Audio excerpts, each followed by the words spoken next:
தமிழ்நாடு வணிகர் சங்கங்களின் பேரவை கோவை வடக்கு மாவட்ட ஆலோசனைக் கூட்டம்.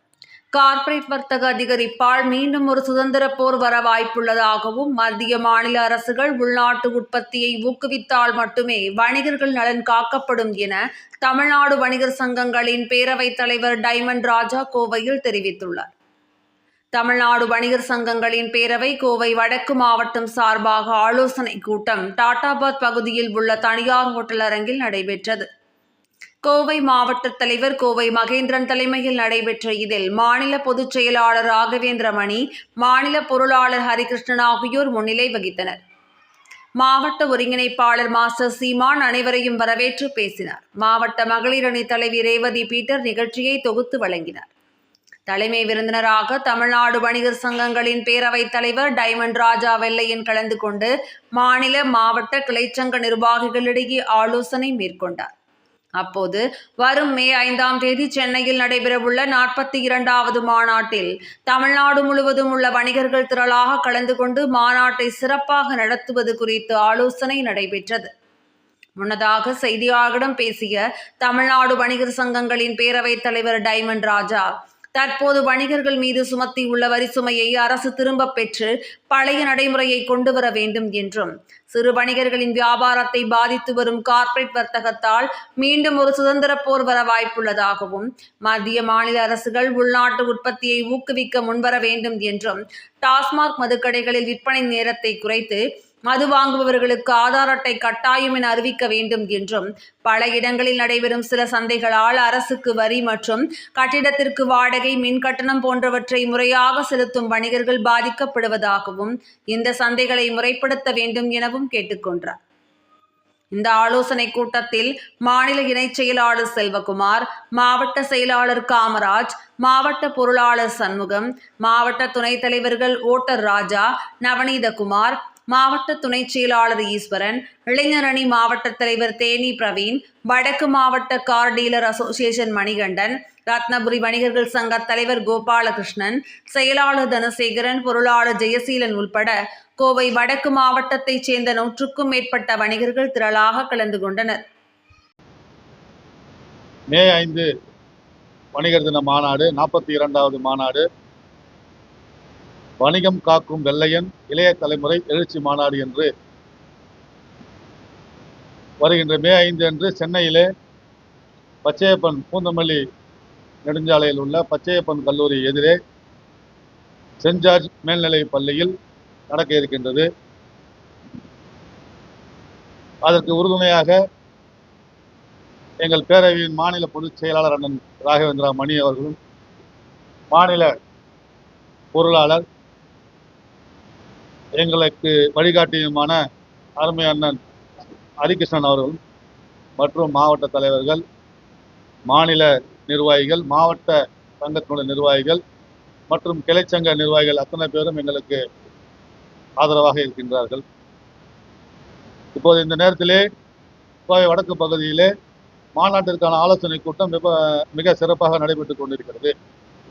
இந்த மாநாட்டிற்கு அலைகடலென திரண்டு தமிழகம் உள்ள அனைத்து வணிகர்களும் குடும்பத்தோடு வர வேண்டும் என்று இந்த நேரத்திலே பணிவன்போடு கேட்டுக்கொள்கிறேன்.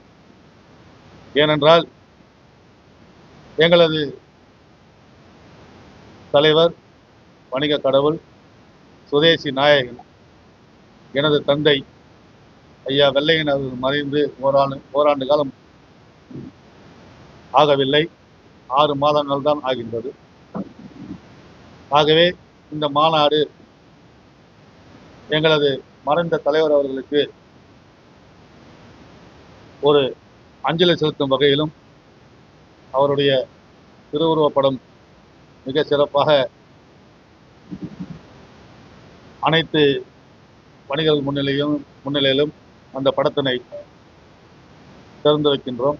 ஆகையால் அனைத்து வணிகர் குடும்பங்களும் அந்த நேரத்திலே வந்து தலைவர் அவர்களுக்கு அஞ்சலி செலுத்த வேண்டும் என்று இந்த நேரத்திலே தமிழகம் உள்ள அனைத்து வணிகர்களையும், பொதுமக்கள்களையும், இளைஞர்களையும், தாய்மார்களையும் அன்போடு கேட்டுக்கொள்கிறேன். அதே போன்று இந்த கூட்டத்திற்கு வந்திருக்கும் அனைத்து மகளிர்களுக்கும் அனைத்து நிர்வாகிகளுக்கும் நன்றியை தெரிவிக்கிறோம். அதே போன்று இந்த நேரத்திலே வணிகர்கள் மிகவும் பாதிப்பு உள்ளாகின்ற இந்த இந்த வரினா இப்போ பார்த்துக்கிட்டிங்கன்னா இப்போ 650 ரூபா இந்த ஒரு 500 ஸ்கொயர் ஃபீட் மளிகை கடைக்கு 650 ரூபா இருந்த வரி, வருஷத்துக்கு ஒரு வாட்டி இருந்த வரி இப்போது 2000 ரூபாயாக உயர்த்தப்பட்டிருக்கிறது, 3 மடங்கு. அதை 3 ஆண்டுகள் கட்ட வேண்டும் என்று இப்போ இருக்கின்ற ஆட்சியாளர்கள் இந்த சட்டத்தினை கொண்டு வந்திருக்கிறார்கள். நாங்கள் தமிழ்நாடு வணிகர் சங்க பேரவை சார்பாக நாங்கள் கோரிக்கை வைத்திருக்கிறோம்.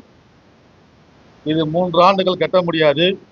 அதே போன்று பழைய நடைமுறைக்கே இது வர வேண்டும் என்று நாங்கள் கோரிக்கை வைத்திருக்கிறோம். அந்த கோரிக்கையை ஏற்று இந்த அரசாங்கம் 3 ஆண்டுகள் கட்ட வேண்டாம், வருடத்திற்கு ஒரு முறை மட்டும் கட்டினால் போதும் என்று சொன்னார்கள். அதுவே எங்களுக்கு எடுத்த மிகப்பெரிய வெற்றி. ஆனால் அந்த ஓராண்டு காலம் கட்ட வேண்டிய தொகையை பழைய நடைமுறைக்கே கொண்டு வர வேண்டும் என்று தமிழ்நாடு வணிகர் சங்க பேரவை இந்த நேரத்திலே கோரிக்கை வைக்கின்றோம். அதே போன்று சாமானிய வணிகர்கள் எங்கு பாதிக்கப்பட்டாலும் அங்கே தமிழ்நாடு வணிகர் சங்க பேரவை வந்து அவர்களை காக்க போராட்ட களத்திலும் நாங்கள் நிற்போம் என்றும் இந்த நேரத்திலே உறுதியளிக்கிறோம்.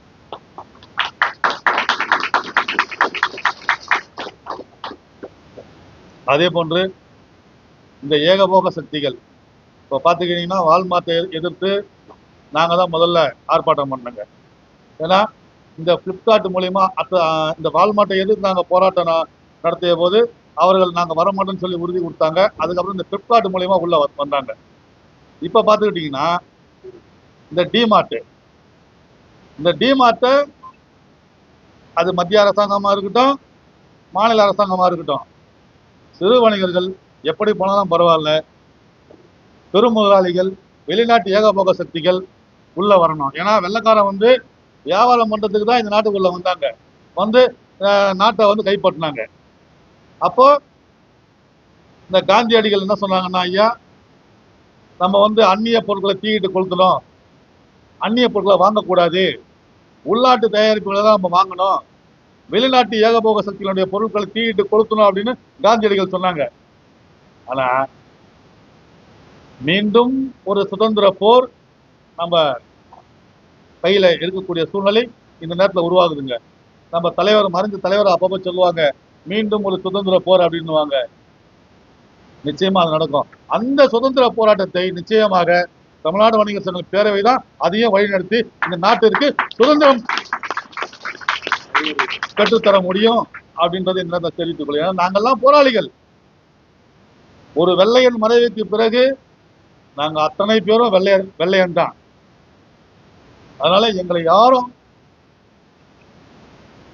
எங்களை அழிக்கவும் முடியாது, எங்களை தோற்கடிக்கவும் முடியாது. நாங்க எந்த ஒரு மக்களுக்கோ இல்ல ஒரு பொதுமக்களுக்கோ, அதாவது வணிகர்களுக்கோ எந்த ஒரு பிரச்சனையாக இருந்தாலும் முதல்ல நாங்க சொல்லுவோம். கேட்கலையா, எங்களுக்கு தெரிஞ்சதெல்லாம் போராட்டம் மட்டும்தான். அந்த போராட்டத்தின் வாயிலாக தான் இப்ப கூட அந்த வரிகள் எல்லாம் வந்து 1 வருஷத்துக்கு மட்டும் கேட்டுங்கன்னு சொல்லியிருக்காங்க. அதே போன்று இன்றைக்கு இந்த போதை கலாச்சாரம் ரொம்ப இன்னைக்கு தலைவிரித்து ஆடுதுங்க. இதனால வணிகர்களும் வந்து வாழ்வாதாரத்தை இழக்கக்கூடிய ஒரு சூழ்நிலை வருதுங்க. இந்த போதை கலாச்சாரம் ஒழியணும் அப்படின்னா இந்த அரசாங்கம் ஒண்ணு மட்டும் செய்யணுங்க. ஏன்னா நீ சொல்றாங்க, எத்தனையோ பேர் சொல்றாங்க கல்லை வந்து இறக்கணும், நாங்க அதெல்லாம் சொல்லவே இல்லைங்க. நீங்க கல்ல இறக்குங்க, எல்லாமே போதை தாங்க, நாங்க எதுவுமே நாங்க இல்லைன்னு சொல்லல, வேணான்னு சொல்லல. 21 வயதுக்கு மேற்பட்ட இல்ல 18 வயதுக்கு மேற்பட்டவர்களுக்கு அந்த ஆதார் கார்டை கொண்டு வந்து கொடுத்ததான் எல்லா மது கடையிலும் நாங்க கொடுப்போம் அப்படின்னு சொல்லுங்க. அதே மாதிரி நேரங்களை குறைங்க, தொழிலாளிகள் நல்லா இருப்பாங்க. அப்போ இந்த இளைய தலைமுறைகள் தாக்கப்படுவார்கள் அப்படின்ட்டு இந்த நேரத்தில் நாங்கள் தெரிவித்துக் கொள்கிறோம். மது யாருமே எடுக்கக்கூடாதுதான், இருந்தாலும் அரசாங்கமே அதுதான் நடக்குது அப்படின்னும் போது அதை ஆதார் கார்டு இருந்தால் தான் கொடுப்போம் அப்படின்னு சொல்லுங்க. கொஞ்சம் கொஞ்சமா படிப்படியா அந்த இளைஞர்களை காப்பாற்றக்கூடிய சூழ்நிலையில் இப்ப நாங்க இருக்கிறோம். அதை நாங்கள் அரசாங்கத்துக்கிட்ட கோரிக்கையாக கொடுக்குறோம். அது அவங்க தான் செய்யணும். அதே போன்று மீண்டும் ஒரு முறை தமிழகம் முழுவதும் உள்ள அனைத்து வணிகர்களுக்கும் பொதுமக்களுக்கும் சொல்றது என்னன்னா, இந்த மே 5 மாநாடுக்கு அனைத்து உறவுகளும் குடும்பத்தோடு வர வேண்டும்.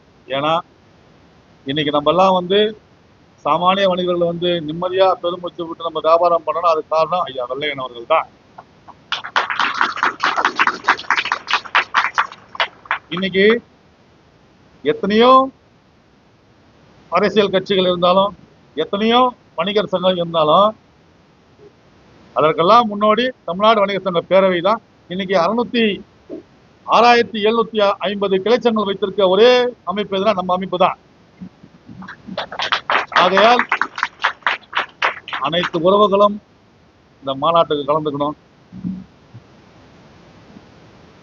சமூக ஆர்வலர்கள், அதே போன்று விவசாயிகள் சங்கத்தினுடைய தலைவர்கள், அதே போன்று அனைத்து அரசியல் கட்சி தலைவர்களும் வர இருக்கிறாங்க. ஆகையால அனைவரும் கலந்து கொண்டு சிறப்படைய செய்யுமாறு கேட்டுக்கொள்கிறேன். நன்றி. நீங்க கேட்கறது வாஸ்தவமான கேள்வி. அது அதாவது சந்தை வியாபாரிகளை முறைப்படுத்தணுங்க. முறைப்படுத்தி அவர்களுக்கு அந்த உரிமத்தை இந்த அரசாங்கம் கொடுத்து அவர்கள் சந்தை வியாபாரம் பண்ணட்டும்.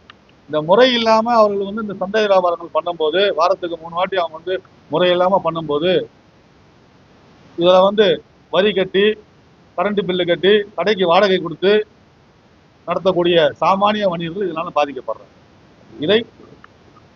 இதை அரசாங்கம் முறைப்படுத்தணும். இந்த சந்தை கடைகளுக்கு மாதம் ஒரு முறை இல்ல வாரம் ஒரு முறை என்று முறைப்படுத்தி அவர்களுக்கு அந்த உரிமத்தை கொடுக்க வேண்டும் என்று நேற்றிலே தமிழ்நாடு வணிகர் பேரவை சார்பாக கேட்டுக்கிறோம். அதாவது இந்த கொக்கோ கோலா, பெப்சி, லேஸு, இந்த குட்குரே இதெல்லாம் அடியோட ஒழிக்கப்படணும்.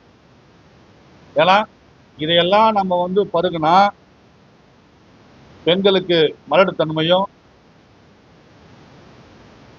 ஆண்களுக்கு அந்த சோர்வான தன்மையும் இதெல்லாம் கொடுக்கும். இதெல்லாம் கேன்சர் நிறைய இந்த கொக்கோ கோலா, பெப்சி, லேஸு, குட்குரே கேன்சர்லாம் வரும்னு அறிவியல் பூர்வமாக நிரூபிச்சிருக்காங்க. அதனால யாரும் அதை விற்காதீங்க, அதை வாங்காதீங்க. உள்நாட்டு பானமான இந்த நன்னாரி, ரோஸ் மில்க்கு, இந்த பால் சர்பத்து, பதநீர் இந்த மாதிரி பருகுங்க. வியாபாரிகளும் இதை தான் செய்யணும். எல்லா கடையிலும் போர்டு வைங்க, அந்நிய நாட்டு சக்திகளை நாங்கள் விற்க மாட்டோம். அதே போன்று இந்த ஜான்சன் அண்ட் ஜான்சன் ப்ராடக்டை நாங்கள் உபயோகப்படுத்த மாட்டோம். இந்த அம்மாம் சோப்பு பின்னாடியே அதில் போட்டிருப்பாங்க, சின்னதாக போட்டிருப்பாங்க, இது மாடுகள் குளிப்பாட்டும் சோப்பு அப்படின்ட்டு. இந்த அம்மாம் சோப்பு இதெல்லாம் யாரும் பயன்படுத்தாதீங்க. ஏன்னா எங்களது தலைவர் அவர்கள் சிறு வணிகர்கள் காக்கப்படணும், பொதுமக்கள் காக்கப்படணும், உள்நாட்டு வணிகம் காக்கப்படணும், உள்நாட்டு உற்பத்தி காக்கப்படணும். அப்படி காக்கப்பட்டதான் நமது இந்திய பொருளாதாரம் நல்லா இருக்கும். அதுதான் எங்க தலைவர் அப்பப்ப சொல்லுவாங்க, இந்த உலக பொருளாதார ஒப்பந்தத்திலிருந்து இந்த நாடு வெளியே வரணும் அப்படின்ட்டு. நிச்சயமா உலக வர்த்தக ஒப்பந்தத்தை இந்த நாடு வெளியே வரணுங்க. அப்படி வந்ததான் உள்நாட்டு வணிகம் காக்கணும். ஆகையால எங்க தலைவர் வழியில சிறு வணிகர்களை காக்க நாங்க எப்பவுமே பாடுபடுவோம். நாங்க சிறு வணிகர்களுக்கு உறுதுணையாக இருப்போம். உள்நாட்டு வணிகத்துக்கும் நாங்க உறுதுணையாக இருப்போம். இவர்களுக்கு ஏதாவது ஒரு கேடு விளைவிக்கும் மளிகை நடந்தா நிச்சயமா அங்கே தமிழ்நாடு வணிகர் சங்க பேரவை போராட்ட களத்தில் நின்று அதில் வெற்றி பெறும் என்று நினைக்கப்படுகிறோம்.